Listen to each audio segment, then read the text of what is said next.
한 선비가 산속 폐가에서 눈을 떴을 때 그의 손에는 마른 매화꽃 한 송이가 쥐어져 있었습니다. 분명 어젯밤 흰옷의 여인과 함께 밤을 지샜는데 고택은 온데간데없고 무너진 기둥과 불탄 자리만 남아 있었지요. 그 여인은 대체 누구였을까요? 지금부터 들려드릴 이야기는 숙종 연간 어느 가을밤에 일어난 기이하면서도 애틋한 사연입니다. 안녕하세요. 옛날 이야기를 들려드리는 월야록입니다. 오늘 밤도 월야록과 함께 조용한 이야기 한 편 만나보세요. 옛날 옛적 숙종 임금께서 다스리시던 시절, 가을이 깊어가는 9월이었습니다. 전국 팔도에서 과거를 보러 가는 선비들의 행렬이 한양으로 향하고 있었지요. 그 중에서도 경상도 산골 마을에서 출발한 한 선비가 홀로 험한 산길을 걷고 있었습니다. 그의 이름은 이한결. 31살의 나이에도 아직 급제하지 못한 처지였습니다. 게다가 서울 출신이라 벼슬길에 나아가기가 하늘의 별 따기보다 어려웠지요. 한결은 어려서부터 글재주가 뛰어났습니다. 마을 훈장님도 이만한 재주라면 장원급제도 꿈이 아니다라고 칭찬할 정도였지요. 하지만 세상은 그리 호락호락하지 않았습니다. 서울이라는 신분의 벽은 아무리 글을 잘 써도 넘기 어려운 산이었습니다. 수차례 과거에 응시했으나 번번이 낙방했고 그럴 때마다 병든 노모의 한숨소리가 귓가에 맴돌았지요. 이번만은 반드시 급제해야 한다. 어머님께서 편히 눈 감으실 수 있도록. 한결은 다짐하며 발걸음을 재촉했습니다. 그러나 이상하게도 마음 한구석이 텅 비어 있는 듯한 공허함을 떨칠 수가 없었습니다. 한결에게는 3년 전 세상을 떠난 정혼자가 있었습니다. 혼례를 불과 한 달 앞두고 갑작스러운 병으로 세상을 떠난 그녀의 이름은 소윤이었지요. 한결은 그날 이후로 여인을 가까이 하지 않았습니다.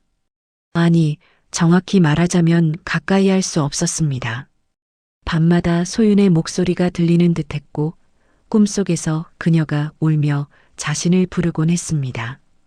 한결은 그 꿈에서 깨어날 때마다 가슴이 찢어지는 듯한 아픔을 느꼈지요. 소윤아, 미안하다. 나는 아직도 내 곁으로 갈 수 없구나. 그렇게 마음의 문을 굳게 닫아건 채 오직 글 공부에만 매진해 왔습니다. 산길을 걷던 한결은 해가 뉘엿뉘엿 넘어가는 것을 보며 발걸음을 재촉했습니다. 그런데 갑자기 하늘이 먹구름으로 뒤덮이더니 굵은 빗방울이 떨어지기 시작했습니다. 순식간에 장대비로 변한 비는 옷을 적시고 시야를 가렸지요. 이를 어쩐다. 이 산중에 비를 피할 곳이라도 있으면 좋으련만. 한결이 당황하며 주위를 둘러보던 그때 어디선가 낮고 고운 여인의 흐느낌 소리가 들려왔습니다. 빗소리에 섞여 희미하게 들리는 그 울음소리는 왠지 모르게 마음을 끌어당겼습니다. 한결은 품속에 지니고 있던 호신용 부적이 미세하게 떨리는 것을 느꼈으나 그보다는 울음소리가 더 신경 쓰였습니다. 울음소리를 따라 숲속으로 들어간 한결의 눈앞에 외딴 고택 한 채가 나타났습니다. 비록 오래되어 보이긴 했으나 기와 지붕이 온전하고 담장도 제법 잘 보존되어 있었지요. 한결은 빗속을 헤매다 지친 몸을 이끌고 대문을 두드렸습니다. 실례가 되겠습니다만 지나가던 나그네가 비를 피하고자 하니 문을 열어주시겠습니까? 잠시 후 삐걱거리는 소리와 함께 문이 열렸고 흰 옷을 입은 젊은 여인이 모습을 드러냈습니다. 여인은 눈을 잘 마주치지 않으며 조용히 말했습니다. 어서 들어오십시오. 이런 날씨에 길을 가시다니 고생이 많으셨겠습니다. 등불 아래 비친 여인의 얼굴은 달빛처럼 창백했으나 묘하게도 아름다웠습니다. 한결은 가슴 한구석이 철렁 내려앉는 느낌을 받았지요. 여인은 한결을 사랑방으로 안내하고 불을 지폈습니다. 그리고 잠시 후 따뜻한 죽 한 그릇과 김치를 가져왔지요. 변변치 못한 음식이지만 드시고 기운을 차리십시오. 고맙습니다. 큰 은혜를 입었습니다. 두 사람은 마주 앉아 식사를 했으나 대화는 거의 없었습니다. 숟가락 소리, 창밖의 빗소리, 그리고 서로의 숨소리만이 방 안을 채웠지요. 그런데 이상했습니다. 침묵이 불편하지 않았습니다. 오히려 오랜 세월 함께 살아온 부부처럼 편안한 기운이 흘렀지요. 한결은 자신도 모르게 긴장이 풀리는 것을 느꼈습니다. 식사를 마친 후 여인이 차를 내왔습니다. 한결은 조심스럽게 물었습니다. 이렇게 깊은 산 중에 혼자 사시는 것입니까? 가족은 안 계십니까? 여인은 잠시 침묵하다가 낮은 목소리로 대답했습니다. 남편을 과거 보러 보냈다가 돌아오지 못했습니다. 그날 이후로 이 집을 떠난 적이 없지요. 그것 참 딱한 사연이로군요. 한결은 여인의 말에 자신의 모습이 겹쳐 보였습니다. 과거를 보러 떠난 남편을 기다리는 여인과 죽은 정혼자를 잊지 못하는 자신. 둘 다 이미 떠나버린 사람을 붙잡고 있는 처지였지요. 혹시 선비께서도 과거를 보러 가시는 길입니까? 그렇습니다. 이번이 마지막 기회라 생각하고 길을 나섰습니다. 여인은 한결을 물끄러미 바라보았습니다. 그 눈빛에는 연민과 슬픔, 그리고 알 수 없는 감정이 섞여 있었지요. 부디 급제하시길 바랍니다. 제 남편처럼 되지 마시고요. 그 말에 담긴 깊은 의미를 한결은 아직 알지 못했습니다. 밤이 깊어지자 여인은 이불을 펴주고 물러갔습니다. 한결은 이불 속에 누웠으나 쉽게 잠들 수 없었습니다. 여인의 목소리가 자꾸만 귓가에 맴돌았고 그녀가 차를 따를 때 떨리던 손이 떠올랐지요. 그때 꿈속으로 빠져들었습니다. 꿈에서 여인이 한결의 손을 잡으며 울고 있었습니다. 제발 저를 데려가 주십시오. 이곳은 너무 외롭습니다. 한결은 꿈속에서 여인의 손을 꼭 잡아주었습니다. 그러자 여인의 울음이 멈추고 희미한 미소가 번졌지요. 잠에서 깬 한결은 자신의 손을 내려다보았습니다. 분명 꿈이었는데 손에 남은 온기가 너무도 선명했습니다. 마치 정말로 누군가의 손을 잡았던 것처럼 말이지요. 다음 날 아침 한결은 이상한 점을 발견했습니다. 분명 밤새 비가 그쳤을 텐데 창밖은 여전히 어두웠고 해가 떠오를 기미가 보이지 않았습니다. 한결은 방문을 열고 마루로 나갔습니다. 여인이 뜰에서 우물물을 길어 올리고 있었습니다. 한결이 다가가자 여인이 말했습니다. 날이 밝지 않아 놀라셨지요? 그렇습니다. 이미 진시가 넘었을 텐데 하늘이 여전히 캄캄하니 이상합니다. 여인은 창밖을 바라보며 조용히 말했습니다. 이 집은 기다리는 곳입니다. 시간이 멈춰 선 곳이지요. 그 말의 의미를 한결은 정확히 이해하지 못했으나 가슴속 깊은 곳에서 불안이 피어오르기 시작했습니다. 품속의 부적이 또다시 미세하게 떨렸지요. 한결은 떠나야 한다는 것을 알고 있었습니다. 과거 시험일이 다가오고 있었고 이곳에 더 머물 수는 없었지요. 하지만 이상하게도 발이 떨어지지 않았습니다. 여인의 옆에 있으면 3년 동안 느꼈던 공허함이 채워지는 듯 했습니다. 여인도 한결을 붙잡지 않았습니다. 다만 차를 따르다 손이 떨렸고 말을 하다 목소리가 잠겼습니다. 두 사람 사이에 말로 표현할 수 없는 감정이 쌓여갔지요. 저녁이 되자 여인이 소박한 저녁상을 차려왔습니다. 한결과 여인은 마주 앉아 밥을 먹었고 이번에는 조금씩 이야기를 나누기 시작했습니다. 선비께서는 가족이 계십니까? 늙으신 어머님 한 분 계십니다. 병환이 깊으셔서 제가 급제하는 모습을 보시길 간절히 바라고 계시지요. 효자이시군요. 효자라기보다는 빚을 갚는 마음입니다. 제가 서얼이라 집안에 누를 끼쳤으니까요. 여인은 한결을 안쓰럽게 바라보았습니다. 신분이 무슨 대수입니까? 마음이 고든 사람이 진정한 선비지요. 그 말에 한결의 가슴이 뜨거워졌습니다. 태어나서 처음으로 자신을 있는 그대로 인정해주는 사람을 만난 것 같았지요. 밤이 깊어지자 여인이 조용히 입을 열었습니다. 선비께서 이곳에 머문다면 더는 외롭지 않을 것입니다. 한결은 숨이 멎는 듯 했습니다. 그 말은 사랑의 고백이 아니었습니다. 함께 이곳에 갇히자는, 시간이 멈춘 이 공간에서 영원히 머물자는 초대였지요. 한결의 마음이 크게 흔들렸습니다. 세상에 나가봤자 서얼이라는 신분 때문에 천대받고 급제한들 변변한 벼슬 하나 얻지 못할 것이 뻔했습니다. 차라리 이곳에서 이 여인과 함께 평온하게 사는 것이 낫지 않을까요? 부인. 한결이 여인을 바라보았습니다. 여인의 눈에 눈물이 맺혀 있었습니다. 한결은 자신도 모르게 손을 뻗어 여인의 눈물을 닦아주었지요. 그 순간 품속의 부적이 활활 타오르기 시작했습니다. 부적이 타오르며 주위가 밝아졌습니다. 한결의 눈앞에 펼쳐진 광경은 충격적이었습니다. 아름답던 고택은 온데간데였고 무너진 기둥과 불탄 흔적만 남은 폐가였지요. 담장은 무너졌고 마루는 썩어 있었습니다. 이게 대체... 한결이 당황하며 여인을 바라보았습니다. 여인의 모습은 변하지 않았으나 그녀의 몸이 희미하게 투명해지고 있었습니다. 죄송합니다, 선비님. 저는 이미 오래전에 죽은 홀령입니다. 여인이 눈물을 흘리며 말했습니다. 이 집은 30년 전 큰 불이 나서 모두 타버렸습니다. 저는 그날 남편을 기다리다 불길에 휩싸여 죽었지요. 그 후로 이곳에서 남편을 기다리고 있습니다.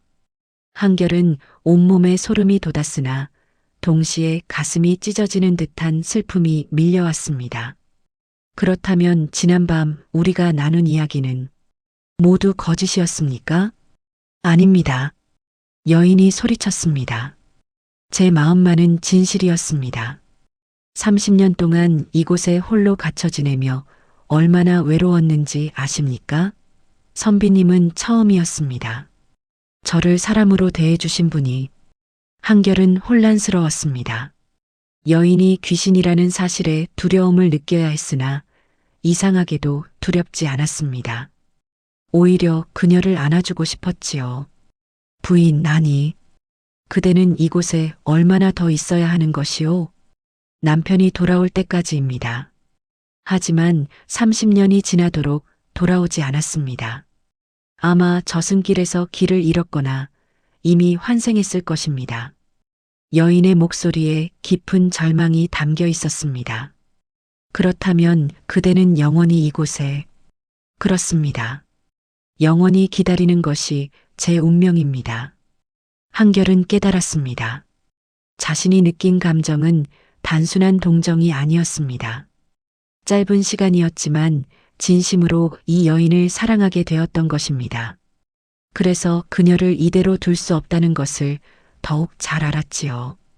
여인이 한결에게 말했습니다. 선비님, 제게는 한 가지 원한이 있습니다. 원한이라니? 제 남편은 과거 시험에 낙방한 후 누명을 쓰고 죽었습니다. 영모를 꾀했다는 거짓 죄목으로 말이지요. 여인의 얼굴에 원한이 서렸습니다.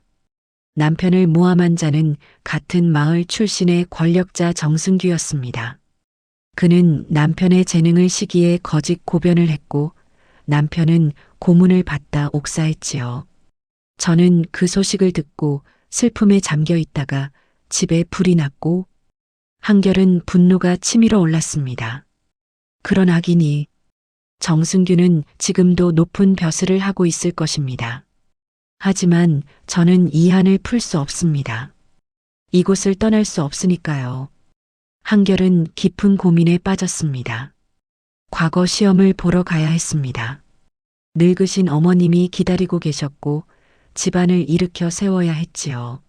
하지만 여인을 이대로 두고 갈 수 없었습니다. 부인, 혹시 그대의 한을 풀 방법이 없겠소? 제사를 지내주시면 이승에 대한 미련을 끊고 저승으로 갈 수 있습니다. 하지만 여인이 망설였습니다. 제사를 지내려면 남편의 이름과 생년월일을 알아야 하는데 제가 기억하는 것은 오직 남편이 쓰던 붓의 이름뿐입니다. 청운필이라고 푸른 구름을 향한다는 뜻의 붓이었지요. 한결은 깜짝 놀라 자신의 보따리를 풀었습니다. 그 안에서 낡은 붓 한 자루를 꺼냈지요. 이것이 청운필이요? 여인이 눈을 크게 떴습니다. 맞습니다. 어떻게 선비님이 그 붓을? 이 붓은 30년 전 한양에서 돌아가신 저희 아버님께서 어느 선비에게서 받으셨다고 하셨습니다. 그 선비가 옥에 갇혀 죽기 전 저희 아버님께 부탁했다 하시더군요. 이 붓을 가진 사람이 나타나면 내 아내에게 전해달라고 말입니다. 한결은 깨달았습니다. 이것은 우연이 아니었습니다. 운명이 자신을 이곳으로 이끈 것이었지요. 여인의 남편이 죽기 전 남긴 마지막 소원을 이루기 위해서 말입니다. 부인, 그대 남편의 이름이 무엇이오? 김진사 문석입니다. 한결은 붓을 꼭 쥐었습니다. 알겠습니다. 제가 그대를 위해 제사를 지내드리겠습니다. 하지만 그러시면 과거 시험을. 괜찮습니다. 한결이 결연한 표정으로 말했습니다. 과거 시험은 내년에도 볼 수 있습니다. 하지만 그대는 지금 이 순간에만 구원받을 수 있습니다. 한결은 곧바로 제사 준비를 시작했습니다. 가지고 있던 쌀과 나물로 제사상을 차렸고 정화수를 떠올렸습니다. 그리고 밤하늘을 향해 절을 올리며 충문을 읽기 시작했지요. 망자 김문석의 영전에 고하나이다. 귀하의 아내가 30년을 기다렸사오니 이제 그 한을 풀고 편히 저승길로 가시옵소서. 한결의 목소리가 산속에 울려 퍼졌습니다. 여인은 한결의 뒤에서 눈물을 흘리며 지켜보고 있었지요. 제사가 끝나자 여인의 몸이 점점 더 투명해지기 시작했습니다. 선비님, 여인이 한결에게 다가왔습니다. 한결도 여인을 향해 다가갔지요. 두 사람은 서로를 바라보며 말없이 서 있었습니다.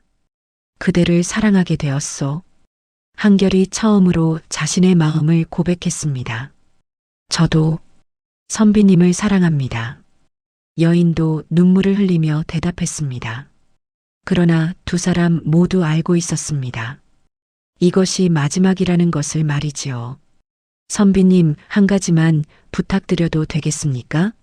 무엇이든 말씀하시오. 마지막으로 저를 안아주십시오. 한결은 여인을 품에 안았습니다. 처음이자 마지막 포옹이었지요.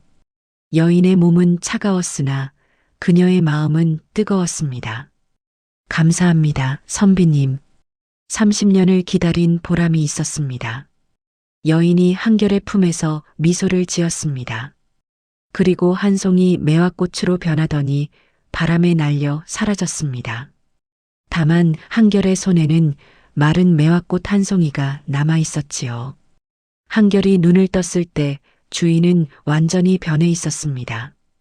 고택은 흔적도 없이 사라졌고 그저 숲속 평범한 터만 남아 있었지요. 한결은 손에 쥔 마른 매화꽃을 바라보았습니다. 그것만이 지난 밤의 일이 꿈이 아니었음을 증명해주고 있었습니다. 한결은 천천히 일어나 산을 내려가기 시작했습니다. 과거 시험일은 이미 지나버렸습니다. 하지만 한결의 마음은 편안했습니다. 산을 내려와 마을에 도착한 한결은 여관에서 하루를 묵으며 정보를 수집했습니다. 그리고 놀라운 사실을 알게 되었지요. 바로 그날 밤 한양에서는 정승규라는 고위 관리가 갑자기 죽었다는 소식이 전해졌습니다. 건강하던 사람이 자다가 갑자기 숨을 거두었다고 하더군요. 사람들은 천벌을 받았다며 수군거렸습니다. 한결은 알았습니다. 여인의 원한이 풀렸고 그녀의 남편도 비로소 명예를 회복할 수 있게 되었다는 것을 말이지요. 한결은 고향으로 돌아왔습니다. 어머님은 아들이 과거에 급제하지 못하고 돌아온 것에 실망하실 줄 알았으나 오히려 무사히 돌아온 것을 기뻐하셨지요. 얘야, 급제가 중요한 게 아니다. 내가 살아 돌아온 것만으로도 이 어미는 행복하구나. 한결은 어머님 앞에 무릎을 꿇고 절을 올렸습니다. 어머님, 죄송합니다. 아들이 효도를 다하지 못했습니다. 무슨 소리냐? 내가 선한 마음을 잃지 않고 바르게 사는 것이 효도란다. 한결은 더 이상 과거 시험을 보지 않았습니다. 대신 마을의 아이들을 가르치는 훈장이 되었지요. 비록 벼슬은 없었으나 한결은 진심으로 아이들을 아꼈고 마을 사람들도 한결을 존경했습니다. 밤이 되면 한결은 마른 매화꽃을 바라보며 여인을 떠올렸습니다. 그녀의 미소, 그녀의 목소리, 그리고 그녀와 나눈 짧은 대화들이 머릿속에 생생했지요. 세월이 흘러 한결은 50살이 되었습니다. 여전히 혼자 살고 있었으나 외롭지 않았습니다. 제자들이 찾아와 인사를 하고 마을 사람들이 도움을 청하러 왔지요. 한결은 자신이 할 수 있는 범위에서 최선을 다해 사람들을 도왔습니다. 어느 봄날 한결은 산에 올라가 매화나무 아래 작은 비석을 세웠습니다. 비석에는 이렇게 새겨져 있었지요. 망부 김문석과 그의 아내, 이곳에서 편히 쉬소서. 한결은 비석 앞에 절을 올리고 천천히 산을 내려왔습니다. 그날 밤 한결은 오랜만에 편안한 꿈을 꾸었습니다. 꿈속에서 여인이 남편과 손을 잡고 웃으며 걸어가고 있었지요. 한결은 웃으며 잠에서 깼습니다. 이제 편히 쉬시오. 그대들의 사랑은 죽음도 끊을 수 없었소. 옛말에 진심은 통한다는 말이 있습니다. 비록 신분이 다르고 살아있는 자와 죽은 자로 나뉘어 있어도 진심으로 서로를 아끼는 마음은 결국 상대방에게 닿는다는 뜻이지요. 한결은 급제하지 못했지만 후회하지 않았습니다. 그는 자신이 한 일이 누군가에게 구원이 되었다는 것을 알았기 때문입니다. 세상의 모든 성공이 벼슬과 명예에 있는 것은 아닙니다. 때로는 한 사람의 한을 풀어주고 그 영혼이 편히 쉴 수 있게 하는 것이 더 큰 공덕일 수 있지요. 여러분도 살아가시면서 작은 친절 하나, 진심 어린 말 한마디가 누군가에게는 큰 위로가 될 수 있다는 것을 기억하시길 바랍니다. 다음 영상을 빠르게 만나보시려면 좋아요와 구독을 눌러주세요. 그럼 더 재미있는 영상으로 찾아뵙겠습니다. 모두 행복한 하루 보내세요.